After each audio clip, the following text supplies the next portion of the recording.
Hi friends, welcome to my channel Bioventure. ഇന്ന് നമ്മൾ discuss ചെയ്യാൻ പോകുന്നത് BSc സുവോളജിക്കാരുടെ 4th സെമസ്റ്റർ കോംപ്ലിമെൻ്ററി കെമിസ്ട്രിയുടെ ഇമ്പോർട്ടൻറ്റ് ക്വസ്റ്റ്യൻസ് ആണ്.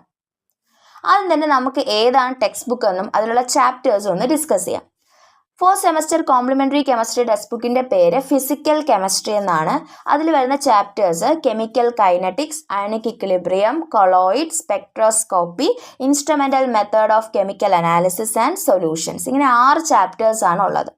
അപ്പോൾ ഈ ടെക്സ്റ്റിലുള്ള 6 ചാപ്റ്റേഴ്സ് ഇമ്പോർട്ടൻ്റ് ആണ്. ഒരു ചാപ്റ്റർ പോലും നമുക്ക് വിട്ടിട്ട് എക്സാമിന് പോകാൻ പറ്റില്ല. കാരണം ഓരോ ചാപ്റ്ററിൽ നിന്നും ചിലപ്പോൾ 1 മാർക്കിന്, 2 മാർക്കിന്, 4 മാർക്കിന്, 15 മാർക്കിനൊക്കെ ക്വസ്റ്റ്യൻസ് എന്ത് ചെയ്യും വരും, മാറിയും തിരിഞ്ഞുമൊക്കെ. ഇപ്പം നിങ്ങൾക്ക് 4 മാർക്കിന് കാണാൻ പറ്റുന്ന ക്വസ്റ്റ്യൻസ് തന്നെ ഉറപ്പായിട്ട് ആ ക്വസ്റ്റ്യൻ പേപ്പർ 2 മാർക്കിൽ ചിലപ്പോൾ ചോദിക്കാറുണ്ട്, 1 മാർക്കിലും ചോദിക്കാറുണ്ട്. പല സമയത്ത് റിപ്പീറ്റഡ് ആയിട്ട് എന്ത് ചെയ്തിട്ടുണ്ട്, വന്നിട്ടുണ്ട്. അപ്പോൾ ഒരു ചാപ്റ്റർ പോലും നമുക്ക് ഇതിൽ നിന്ന് കളഞ്ഞിട്ട് പോകാൻ പറ്റില്ല. ചില ചാപ്റ്റേഴ്സ് 2 മാർക്കും 4 മാർക്കും ഫോക്കസ് ചെയ്യുമ്പോൾ ചില ചാപ്റ്റേഴ്സ് 15 മാർക്കും 1 മാർക്കൊക്കെ ഫോക്കസ് ചെയ്യുന്നുണ്ട്. അപ്പോൾ നമുക്ക് ഒന്നും തന്നെ വിട്ടിട്ട് പോകാൻ പറ്റില്ല. അപ്പോൾ ഞാനിപ്പോൾ ഇവിടെ ചെയ്തിരിക്കുന്നതെന്ന് വെച്ചാൽ എല്ലാ 6 ചാപ്റ്റേഴ്സിൻ്റെയും 15 മാർക്കിനും 4 മാർക്കിനും 2 മാർക്കിനും 1 മാർക്കിനും ചോദിക്കാൻ പറ്റുന്ന ക്വസ്റ്റ്യൻസിനെ സോർട്ട് ചെയ്ത് വെച്ചിട്ടുണ്ട്. ഇപ്പോൾ ഞാൻ ഡിസ്കസ് ചെയ്യുമ്പോൾ ഈ 15 മാർക്കിലുള്ള ആദ്യത്തെ ക്വസ്റ്റ്യൻ മുതൽ അവസാനിക്കുന്നത് വരെയും ഓർഡറിലാണ്, അതായത് കെമിക്കൽ കൈനറ്റിക്സ് മുതൽ സൊല്യൂഷൻസ് വരെയുള്ള ചാപ്റ്റേഴ്സിൻ്റെ ഓർഡറിലാണ് ക്വസ്റ്റ്യൻസ് പോയേക്കുന്നത്. അത് 15-നും 4-നും 2-നും 1-നും ഒക്കെ എല്ലാ മാർക്കിനും എന്ത് തന്നെയാണ്, ഒരേപോലെയാണ് പോയിരിക്കുന്നത്. അപ്പോൾ നിങ്ങൾക്ക് പഠിക്കുമ്പോൾ ഓർഡറിൽ തന്നെ പഠിച്ചു പോകാനായിട്ടും പറ്റും. കൺഫ്യൂഷൻ വരില്ല, ഏത് ക്വസ്റ്റ്യൻ ഏത് ചാപ്റ്ററിലാണെന്ന് കൺഫ്യൂഷൻ വരില്ല. അപ്പോൾ ഇനി നമുക്ക് ക്വസ്റ്റ്യൻസ് ഡിസ്കസ് ചെയ്യാം. അപ്പോൾ ആദ്യം തന്നെ 15 മാർക്കിൻ്റെ ക്വസ്റ്റ്യൻസ് ആണ്. 3 പേജാണ് എഴുതേണ്ടത്. അതിൽ വരുന്ന ഒന്നാമത്തെ question, explain the intermediate compound formation theory of catalysis. Important ആണ്. Derive the integrated rate law of first order reaction. അതും ഇമ്പോർട്ടൻ്റ് ആണ്, പല വർഷങ്ങളിലും ചോദിച്ചിട്ടുണ്ട്. പിന്നെ കൊളിഷൻ തിയറി. ഈ കൊളിഷൻ തിയറിയുടെ ക്വസ്റ്റ്യൻ വെറുതെ 4 മാർക്കിന് ചോദിക്കാറുണ്ട്, 2 മാർക്കിന് ചോദിക്കാറുണ്ട്. അപ്പോൾ അതുകൊണ്ട് തന്നെ അതൊരു ഇമ്പോർട്ടൻറ്റ് ക്വസ്റ്റ്യൻ ആണ്. ഈ കെമിസ്ട്രിയിലുള്ള 15 മാർക്കിലെ ക്വസ്റ്റ്യൻസിൽ ഒരുപാട് നമ്മൾ കെമിസ്ട്രിയിലാണ് ഏറ്റവും കൂടുതൽ സബ് ഡിവിഷൻസ് വരുന്നത്. അതായത് ഒരു ക്വസ്റ്റ്യന് തന്നെ A, B, C എന്ന് പറഞ്ഞിട്ടൊക്കെ എന്ത് ചെയ്യാൻ പറ്റും, ക്വസ്റ്റ്യൻസ് ചോദിക്കും. അപ്പോൾ അതിൽ വരുന്നതാണ് explain collision theory, derive how catalyst increase the reaction rate എന്നൊക്കെ പറഞ്ഞ് ചോദിക്കാറുണ്ട്. പിന്നെ ഈ ഒരു ക്വസ്റ്റ്യൻ ഉണ്ടല്ലോ, എക്സ്പ്ലെയിൻ ദ ബഫർ ആക്ഷൻ. ആ ഒരു ക്വസ്റ്റ്യൻ ഏതെങ്കിലും ഒന്ന് മിക്ക പരീക്ഷയ്ക്കും ചോദിക്കാറുണ്ട് കേട്ടോ. ഈ ഒരു question, explain the buffer action of CH3COOH plus CH3CONA buffer solution ചോദിക്കാറുണ്ട്. Then discuss the hydrolysis of NH4Cl. The salt of strong acid and strong base does not undergo hydrolysis. Explain. എന്തുകൊണ്ടാണ്, അത് ചോദിക്കും. ദെൻ ഏറ്റവും important ആയിട്ടുള്ള question ആണ് KH, KW, KA. ഇവരുടെ ഇത്രയും പേരുടെയും റിലേഷൻ എന്താണെന്നുള്ളത് ഡിറൈവ് ചെയ്യാനായിട്ട് ചിലപ്പോൾ 2 മാർക്കിനൊക്കെ അവരുടെ റിലേഷൻ ചോദിക്കാം, 15 മാർക്കിന് അതിൻ്റെ ഡെറിവേഷൻ ചോദിക്കും. പിന്നെ അതുപോലെ തന്നെയാണ് Henderson equation. Discuss the Lawrie Bronsted and Luis concept of acid bases, what are it's advantages. ഇതിൽ ഏതെങ്കിലും ഒന്ന് ചോദിക്കാം. ചിലപ്പോൾ 4 മാർക്കിന് Lawrie Bronsted and Luis concept എന്ന് പറഞ്ഞ് ചോദിക്കും. അപ്പോൾ നമ്മൾ അത്രയും ചുരുക്കി എഴുതിയാൽ മതി. 15 മാർക്കിന് പലപ്പോഴും ഓരോന്ന് ചോദിച്ചിട്ടുണ്ട്. ലൗറി ബ്രോൺസ്റ്റഡ് എന്നും ചോദിക്കാറുണ്ട്, ലൂയിസ് കോൺസെപ്റ്റ് ആണ് അധികവും ചോദിച്ച് കണ്ടിട്ടുള്ള ക്വസ്റ്റ്യൻ. പിന്നെ എക്സ്പ്ലെയിൻ ഡിഗ്രി ഓഫ് ഹൈഡ്രോളിസിസ്. ഇതിലും ഈ ഒരു ക്വസ്റ്റ്യൻ കാണും കേട്ടോ. അതായത് ഡിഗ്രി ഓഫ് ഹൈഡ്രോളിസിസ് എന്താണ്, കാൽക്കുലേറ്റ് ഡിഗ്രി ഓഫ് ഹൈഡ്രോളിസിസ് എന്ന് പറഞ്ഞൊരു ക്വസ്റ്റ്യൻ, ഇക്വേഷൻ പോലത്തെ ഒരു ക്വസ്റ്റ്യൻ കാണും. അതോടൊപ്പം തന്നെ explain the buffer action taking suitable example. ഇത് 3ഉം കൂടെ ഒറ്റ ക്വസ്റ്റ്യൻ ആയിട്ട്, അതായത് സബ് ഡിവിഷൻ പോലെ ചോദിക്കാറുണ്ട് 15 മാർക്കിന്. Then Tyndall effect and Brownian motion, അത് ഇമ്പോർട്ടൻ്റ് ആണ്. പിന്നെ ഇതിൽ കൊടുത്തിരിക്കുന്ന ക്വസ്റ്റ്യൻസ് എല്ലാം ചോദിക്കാൻ സാധ്യതയുള്ള ക്വസ്റ്റ്യൻസ് മാത്രമാണ് എടുത്തേക്കുന്നത്. Then electro dialysis and ultra filtration. പിന്നെ ഇതിൽ കൊളോയിഡ്സിൻ്റെ ഈ ഒരു ക്വസ്റ്റ്യൻ ഉണ്ടല്ലോ, വളരെ ഇമ്പോർട്ടൻ്റ് ആണ്. ആ ഒരു ക്വസ്റ്റ്യൻ ആരും പഠിക്കാതെ പോകരുത്. അതിൻ്റെ കൊളോയിഡ്സിൻ്റെ പ്രോപ്പർട്ടീസ്, അതിൻ്റെ protective action, preparation, then purification എന്ന് പറഞ്ഞിട്ട് എഴുതുന്നുണ്ട്. അതും ഇമ്പോർട്ടൻ്റ് ആണ്. 4 മാർക്കിന് പലപ്പോഴും പ്യൂരിഫിക്കേഷൻ ടെക്നിക്സ് എന്നും പറഞ്ഞ് ചോദിക്കാറുണ്ട്. 1 മാർക്കിന് അതിൻ്റെ ഏതെങ്കിലും ഒരു ടെക്നിക്കിൻ്റെ പേര് എഴുതാൻ ചോദിക്കാറുണ്ട്. 2 മാർക്കിനൊക്കെ അത് ചോദിക്കാറുണ്ട്. Then application of colloids with respect on Cottrell precipitator, purification of water and delta formation, അതും ചോദിച്ചിട്ടുള്ള കുറച്ച് ക്വസ്റ്റ്യൻ ആണ്. ദെൻ ഇത് ഈ ചാപ്റ്ററിൽ NMR സ്പെക്ട്രോസ്കോപ്പി എന്ന് പറയുന്ന ടോപ്പിക്ക് വളരെ ഇമ്പോർട്ടൻ്റ് ആയിട്ടുള്ള ടോപ്പിക്കാണ്. അതിൻ്റെ പ്രിൻസിപ്പിൾ ആപ്ലിക്കേഷൻ എന്താണെന്ന് ചോദിക്കാറുണ്ട്. പിന്നെ മിക്ക വർഷവും ചോദിച്ചിട്ടുള്ളൊരു ക്വസ്റ്റ്യനാണ്, ഏതെങ്കിലും ഒരു മോളിക്യൂൾ തന്നിട്ട് അതിൻ്റെ NMR സ്പെക്ട്രം വരയ്ക്കാൻ ഉറപ്പായിട്ടും ചോദിക്കും. എല്ലാ വർഷത്തെ ക്വസ്റ്റ്യൻ പേപ്പറിലും കാണാൻ പറ്റുന്നതാണ്. Draw the NMR spectrum of A following molecule അല്ലെങ്കിൽ ഗിവൺ മോളിക്യൂൾ എന്ന് പറഞ്ഞിട്ട് ഒരു മോളിക്യൂൾ അതിൻ്റെ NMR സ്പെക്ട്രം വരയ്ക്കാൻ ചോദിക്കാറുണ്ട്. പിന്നെ അതുപോലെ തന്നെ ഒരു ഇത് തന്നിട്ട് ഇതിലുള്ള NMR ആക്റ്റീവ് ഏതാണെന്ന് ഐഡൻറ്റിഫൈ ചെയ്യാനും ചോദിക്കും. ദെൻ അറ്റോമിക് അബ്സോർപ്ഷൻ സ്പെക്ട്രോസ്കോപ്പിയുടെയും ഫ്ലെയിം എമിഷൻ സ്പെക്ട്രോസ്കോപ്പിയുടെയും ഡിഫറൻസസ് എന്തൊക്കെയാണെന്നുള്ളത്. പിന്നെ ഈ അടുത്ത ചാപ്റ്ററിൽ ആ ഒരു ചാപ്റ്ററിൽ തന്നെ വരുന്ന AAS atomic absorption spectroscopy, HPLC high performance liquid chromatography, പിന്നെ TG തെർമോഗ്രാവിമെട്രി ആൻഡ് ഗ്യാസ് ക്രൊമാറ്റോഗ്രഫി. ഈ 4 പേരിൽ ആരുടെയെങ്കിലും പ്രിൻസിപ്പൽ ഇൻസ്ട്രുമെൻറ്റേഷൻ ആപ്ലിക്കേഷൻ ചോദിച്ചിരിക്കും. അത് 15 മാർക്കിനും ചോദിക്കാറുണ്ട്, 4 മാർക്കിനും ചോദിക്കാറുണ്ട്, ഏതെങ്കിലും ഒരു ആപ്ലിക്കേഷനോ പ്രിൻസിപ്പിളോ എന്ന് പറഞ്ഞ് 2 മാർക്കിനും ചോദിക്കാറുണ്ട്. ഈ AAS HPLC TGയുടെയൊക്കെ ഫുൾ ഫോമുകൾ 1 മാർക്കിന് ചോദിക്കാം. അപ്പോൾ അത് വിട്ടിട്ട് പോകരുത്, ഇമ്പോർട്ടൻ്റ് ആയിട്ടുള്ള കാര്യമാണ്. ഏറ്റവും അധികം ഞാൻ കണ്ടിട്ടുള്ളത് AASഉം HPLC ആണ് ഒരുപാട് തവണ ചോദിച്ചു കണ്ടിട്ടുള്ളത്. Then factors responsible for deviation from Raoult's law. Discuss on the partially miscible binary liquid systems showing upper CST, lower CST and both upper and lower CST. അത് ഇമ്പോർട്ടൻ്റ് ആണ്.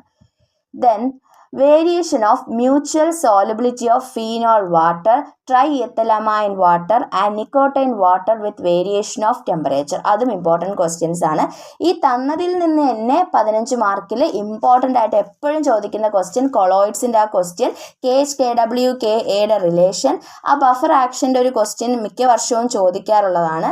ദെൻ കൊളിഷൻ തിയറിയും അതിൻ്റെ derive how catalyst increase the reaction rate ചോദിക്കാറുണ്ട്. പിന്നെ ഞാൻ പറഞ്ഞത് NMR important ആണ്, ഏതെങ്കിലും ഒരു സ്പെക്ട്രമെങ്കിലും വരയ്ക്കാൻ ചോദിക്കും. പിന്നെ AAS അല്ലെങ്കിൽ HPLC ടെക്നിക്സിൻ്റെ ഇത് ഇത്രയും ഇതിൽ ഏതെങ്കിലും 2 എന്തായാലും 15 മാർക്കിന് വരും. ഇനി അടുത്തത് 4 മാർക്കിൻ്റെ ക്വസ്റ്റ്യൻ ആണ്. ഒരു പേജ് എഴുതണം. ഒന്ന്, difference between order and molecularity എന്താണ്?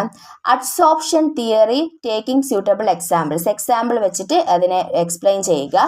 ഡിഫറെൻറ്റ് ടൈപ്സ് ഓഫ് കറ്റാലിസിസ് ഏതൊക്കെയാണ്? Factors affecting the rate and temperature of a chemical reaction. രണ്ടും സെപ്പറേറ്റ് ആയിട്ടാണ് അധികവും ചോദിച്ചിട്ടുള്ളത്.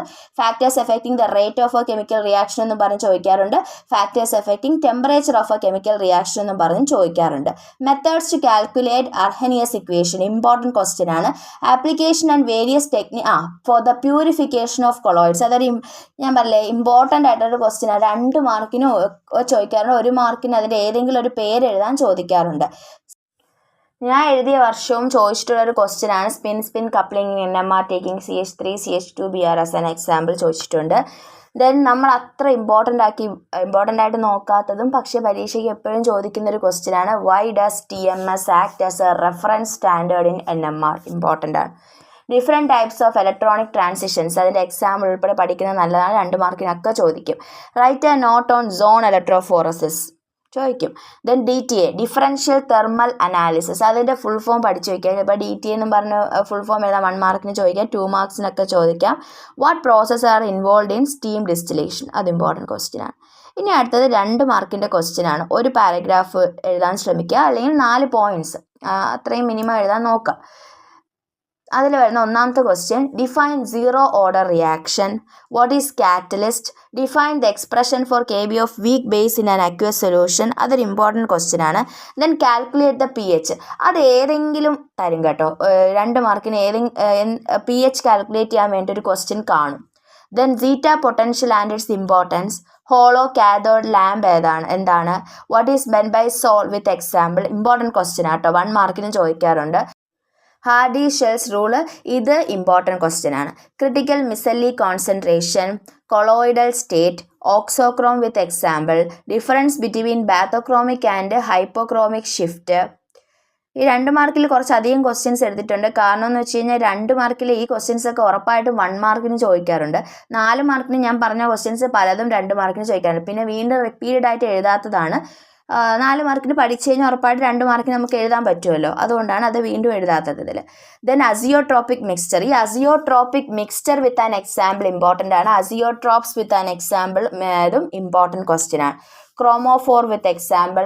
Then chemical shift, important question ആട്ടോ. 2 മാർക്കിനും 1 മാർക്കിനൊക്കെ ചോദിക്കും. കെമിക്കൽ ഷിഫ്റ്റ് എന്താണ്, കെമിക്കൽ ഷിഫ്റ്റിനെ റെപ്രസെൻറ്റ് ചെയ്യാൻ യൂസ് ചെയ്യുന്ന സ്കെയിൽ ഏതാണ്, ഇലക്ട്രോഫോറസിസ് ചോദിക്കും. Then what is critical solution temperature എന്താണ്. പിന്നെ ഇതൊരു ഇമ്പോർട്ടൻറ്റ് ക്വസ്റ്റ്യൻ ആട്ടോ. Why do non ideal solution deviate from Raoult's law. റൗൾസ് ലോയിൽ നിന്ന് എന്തുകൊണ്ടാണ് നോൺ ഐഡിയൽ സൊല്യൂഷൻ ഡീവിയേറ്റ് ചെയ്തത്, അത് ഇമ്പോർട്ടൻറ്റ് ക്വസ്റ്റ്യൻ ആണ്. പിന്നെ ഞാൻ നേരത്തെ നമ്മൾ സ്റ്റീം ഡിസ്റ്റിലേഷൻ കാര്യം പറയാം, അതിൽ തിയറി ഉണ്ട്, theory of steam distillation. Then azeotropes with an example നേരത്തെ പറഞ്ഞത് തന്നെയാണ്. പിന്നെ അടുത്തത് what is mean by critical micelle concentration, അതും ഇമ്പോർട്ടൻറ്റ് ക്വസ്റ്റ്യൻ ആണ്. അപ്പോൾ ഇത്രയാണ് 2 മാർക്കിന് ചോദിക്കാവുന്ന ക്വസ്റ്റ്യൻസ്. ദെൻ അടുത്തതെന്ന് പറയുന്നത് 1 മാർക്കിനുള്ള ക്വസ്റ്റ്യൻസ് ആണ്. 1 മാർക്കിന് 2 സെൻറ്റൻസ് മിനിമം എഴുതുക. ഞാൻ എൻ്റെ ഫസ്റ്റ് വീഡിയോയിൽ ഞാൻ എങ്ങനെയൊക്കെ എക്സാം എഴുതണം എന്നൊക്കെ ഞാൻ പറഞ്ഞിട്ടുണ്ട്, അത് പോയി കാണണം. അപ്പോൾ നമുക്ക് എങ്ങനെ മാർക്ക് കൂടുതൽ കിട്ടാനായിട്ട് എളുപ്പമായിരിക്കും. അതുപോലെ തന്നെ ചിലപ്പോഴൊക്കെ നമുക്ക് തോന്നില്ല നമ്മൾ ഇത്ര എഴുതിയിട്ട് എന്തുകൊണ്ട് മാർക്ക് കിട്ടിയില്ല എന്നുള്ളതൊക്കെ അതിൽ ആ വീഡിയോ പോയി കാണാൻ നിങ്ങൾക്ക് മനസ്സിലാവും. അപ്പോൾ 1 മാർക്ക് ക്വസ്റ്റ്യൻസിന് ഒരിക്കലും എന്ത് ചെയ്യരുത്, ഒറ്റ സെൻറ്റൻസിൽ എഴുതി വെച്ചിട്ട് പോകരുത്. ഒരു എക്സാമ്പിൾ അറിയാമെങ്കിൽ അത് എഴുതി കൊടുക്കുക. 2 സെൻറ്റൻസ് എഴുതി കഴിഞ്ഞാൽ പിന്നെ അവിടെ ആ 1 മാർക്ക് കിട്ടാൻ വേറെ ബുദ്ധിമുട്ടൊന്നുമില്ല. അപ്പോൾ 1 മാർക്കിൽ ഒന്നാമത്തെ question, unit of rate constant of a second order reaction. ഈ first order reaction, zero order reaction, second order reaction ഒക്കെ ഇമ്പോർട്ടൻ്റ് ആണ്. ദെൻ ഓർഡർ ഓഫ് റിയാക്ഷൻ എന്താണ്, അതിനൊരു example. 1 example for first order reaction, example of Bronsted acid. PHൻ്റെയും POHൻ്റെയും relation എന്താണ്, എന്താണ് PH, എന്താണ് POH എന്ന് പഠിക്കുന്നതും ഇമ്പോർട്ടൻ്റ് ആണ്. ബഫർ സൊല്യൂഷൻ എന്താണ്, പിന്നെ ലൂയിസ് ആസിഡിൻ്റെ ഒരു എക്സാമ്പിൾ, ലൂയിസ് ബേസിന് ഒരു എക്സാമ്പിൾ പഠിച്ചു വെക്കുക. Define the process peptisation. പിന്നെ ഡിഫറൻഷിയേറ്റ് ലയോഫിലിക് ആൻഡ് ലയോഫോബിക് ആയിട്ടുള്ള കൊളോയിഡ്സ് ഏതൊക്കെയാണ്, അത് ഇമ്പോർട്ടൻ്റ് ആണ്. Then what is coagulation, coagulation ചോദിക്കാറുണ്ട്. അതുപോലെ തന്നെ എമൽഷൻ എന്താണെന്ന് ചോദിക്കുക, ഇത് രണ്ടിൽ ഏതെങ്കിലും ഒരെണ്ണം ചോദിക്കും. Then what is the use of MRI, MRIയുടെ ഫുൾ ഫോം പഠിച്ചു വയ്ക്കുക. Which is the flame commonly used for atomisation in atomic absorption spectroscopy. അപ്പോൾ ഇത്രയും ക്വസ്റ്റ്യൻസ് ആണ് 1 മാർക്കിന് ചോദിക്കുന്നത്. അപ്പോൾ ഇതിലെന്ന് വെച്ചാൽ എല്ലാ ചാപ്റ്ററിൽ നിന്നും ഇമ്പോർട്ടൻ്റ് ആയിട്ടുള്ള ക്വസ്റ്റ്യൻസ് എടുത്തു വെച്ചിട്ടുണ്ട്, അത് ഓർഡറിൽ തന്നെയാണ് തന്നിട്ടുള്ളത്. അപ്പോൾ അതുകൊണ്ട് തന്നെ നിങ്ങൾക്ക് ഒരു ചാപ്റ്ററും വിട്ടിട്ട് പോവേണ്ട ആവശ്യം വരുന്നില്ല.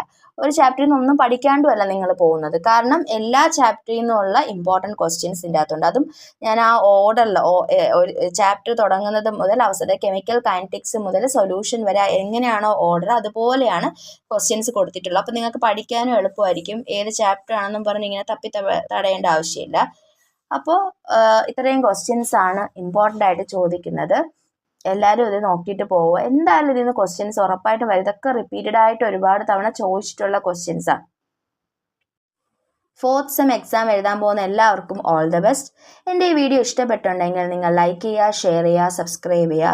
അതുപോലെ തന്നെ കമൻറ്റ് ബോക്സിൽ കമൻറ്റ് ചെയ്യുക ഏത് വീഡിയോസാണ് ഇടേണ്ടത്, ഇനി ഏതാണ് നിങ്ങൾക്ക് ഏറ്റവും അത്യാവശ്യമായിട്ട് വേണ്ടതെന്നുള്ള കാര്യങ്ങളെല്ലാം കമൻറ്റ് ചെയ്താൽ ആ വീഡിയോസ് ഞാൻ അപ്ലോഡ് ചെയ്യുന്നതായിരിക്കും. Thank you.